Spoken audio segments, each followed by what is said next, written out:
Capítulo cuarto. Manolito Peña, mi discípulo. Doña Javiera era, me molesta el sonsonete pero no puedo evitarlo, viuda. El establecimiento había prosperado mucho en manos del difunto, hombre de gran probidad, muy entendido en cuerno y cerda, sagaz negociante, castellano rancio, buen bebedor, con la pasión de los toros llevada al delirio. Falleció de un cólico miserere a los 50 años. Cuando habían pasado desde esta desgracia, 4 habían pasado desde esta desgracia cuando yo conocí a doña Javiera, que andaba a la sazón alrededor de los 40, y por aquellos mismos días los murmullos del barrio la suponían en relaciones ilícitas con un tal Ponce, que había sido barítono de zarzuela, sujeto de chispa y de buena figura, pero ya muy marchito, holgazán rematado, aunque blasonaba de ciertas habilidades mecánicas que para nada servían, como no fuera para que él se impacientara y se aburrieran los demás. Todo el santo día lo pasaba este hombre en la casa de mi vecina, bien haciendo un palacio de cartón para rifarlo, bien construyendo una jaula tan grande y complicada que no se acababa nunca. Era un retrato del Escorial hecho en alambre. Sabía hacer composturas y tenía máquina de calar, con la que confeccionaba 1000 fruslerías de tabla, chapa y marfil, todo enmarañado y de mal gusto, frágil, inútil y jamás concluido. Pero dejemos a Ponce y vengamos a mi discípulo.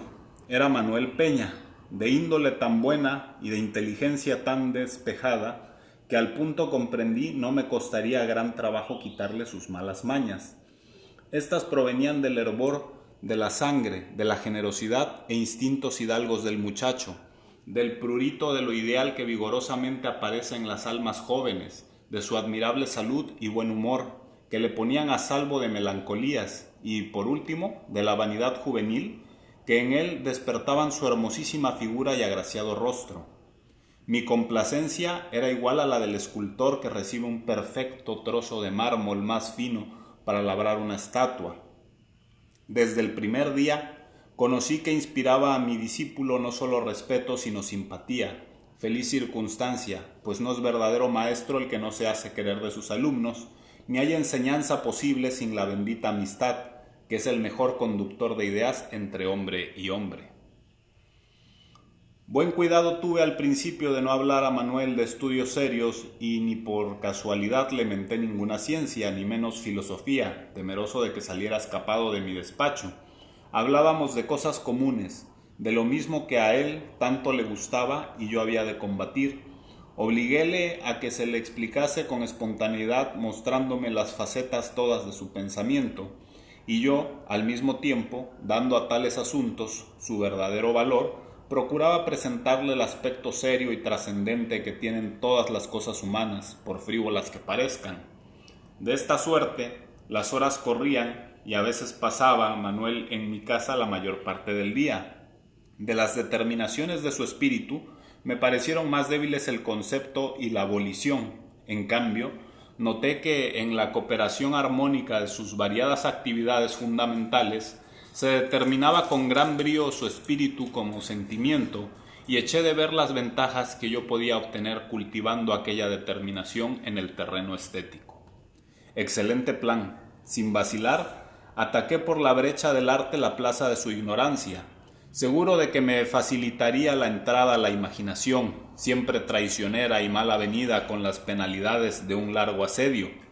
Principié mi obra por los poetas.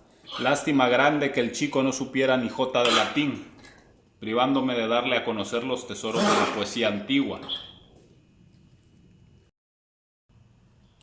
Confinados en nuestra lengua, la emprendimos con el Parnaso español, tan afortunadamente que mi discípulo hallaba en nuestras conferencias vivísimo deleite.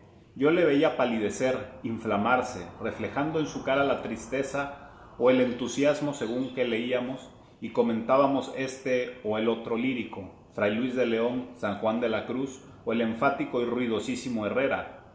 Pocas indicaciones me bastaban al principio para hacerle comprender lo bueno, y bien pronto se adelantaba él a mi crítica con pasmoso acierto. Era artista, sentía ardiente la belleza, y aún sabía apreciar los primores del estilo, a pesar de hallarse desposeído casi en absoluto de conocimientos gramaticales. Más tarde estudiamos los poetas contemporáneos y en poco tiempo se familiarizó con ellos. Su memoria era felicísima y a lo mejor le sorprendía recitando con admirable sentido trozos de poemas modernos, de leyendas famosas y de composiciones ligeras o graves. Razón había para esperar que mi discípulo, que de tal modo se identificaba con la poesía, fuera también poeta. Cierto día me trajo con gran misterio unas quintillas. Las leí, pero me parecieron tan malas que le ordené no volviese a tutear a las musas en todos los días de su vida, y que se mantuviera con ellas en aquel buen término de respeto y cariño que imposibilita la familiaridad. Le convencí de que no era de familia, de que son cosas muy distintas sentir la belleza y expresarla, y él, sin ofensa de su amor propio, me prometió no volver a ocuparse de otros versos de los y él, sin ofensa de su amor propio, me prometió no volver a ocuparse de otros versos que de los ajenos. Al comenzar nuestras conferencias, me confesó ingenuamente que el Quijote le aburría, pero cuando dimos en él, después de bien estudiados los poetas, hallaba tal encanto en su lectura que algunas veces le corrían las lágrimas de tanto reír. Otros se compadecía del héroe con tanta vehemencia que casi lloraba de pena y lástima. Decíame que por las noches se dormía pensando en los sublimes atrevimientos y amargas desdichas del gran caballero, y que al despertar por las mañanas le venían ideas de imitarle, saliendo ahí con un plato en la cabeza. Era que por privilegio de su noble alma había penetrado en el profundo sentido del libro en que con más perfección están expresadas las grandezas y las debilidades del corazón humano. Uno de los principales fines de mis lecciones debía ser enseñar a Manuel a expresarse por medio del lenguaje escrito, porque si en la conversación se producía bien y con soltura, escribiendo era una calamidad. Sus cartas daban risa, usaba diablada que puede imaginarse. Sus cartas daban risa, usaba los giros raros y la sintaxis más endiablada que pueda imaginarse, y la pobreza de vocablos corría parejas con él en la carencia de criterio ortográfico. Conociendo que la teoría gramatical no le serviría de nada sin la práctica, combiné los dos sistemas, obligándole a copiar trozos escogidos, no de los antiguos, cuya imitación es nociva, sino de los modernos, como Jovellanos, Moratín, Mesonero, Larra y otros. Y en tanto, para completar el estudio de la mañana, salíamos a pasear por las tardes, ejercitándonos de cuerpo y alma, porque a un tiempo caminábamos y aprendíamos. Esta es la eficaz enseñanza deambulatoria que debería llamarse peripatética, no por lo que tenga de aristotélica, sino de paseante. De todo hablábamos, de lo que veíamos y de lo que se nos ocurría.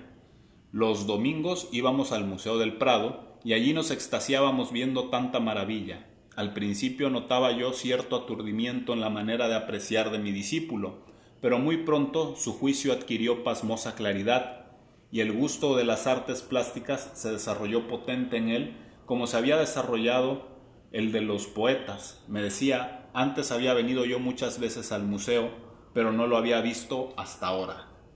Gustaba yo de enseñarle todo prácticamente, usando ejemplos siempre que no tenía a mi disposición la realidad viva.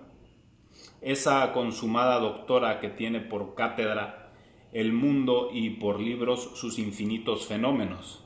En la esfera moral, la experiencia ha hecho más adeptos que los sermones y la desgracia más cristianos que el catecismo. Si quería imbuirle algún principio artístico, procuraba hacerlo delante de una obra de arte. En lo moral empleaba apólogos, parábolas y hasta demostraciones materiales, y los fenómenos del orden físico los explicaba, siempre que podía, delante del fenómeno mismo. Esta era la parte más débil de mi pedagogía, porque, no poseyendo sino lo rudimentario, mis enseñanzas se concretaban a los hechos meteorológicos y a trazar de ligero como quien corre sobre ascuas la monografía del rayo, de la lluvia, de la nieve, con un poquito de arcoíris y algunas paces de auroras boreales. No me gustaba mucho meterme en estas averiguaciones. Yo era feliz con esta vida y veía con gozo aumentar el afecto que me tenía mi discípulo. Qué grandes victorias había alzado yo sobre sus voluntariedades, sobre las rebeldías y asperezas de su carácter, pero de esto hablaré más adelante. Ahora, para que no se crea que en mi vida todo eran rosas, hablaré de algunas molestias y sinsabores, dando la preferencia a una persona, a un sínife,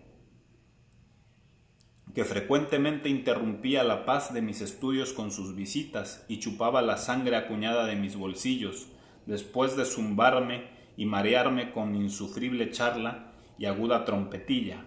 Me refiero a la infeliz señora de García Grande, unida siempre en mi memoria al tierno recuerdo de mi madre, que, inspirada de su inagotable bondad, me dejó este regalo, este censo, esta fastidiosa carga, contribución de sangre, dinero, tiempo y paciencia.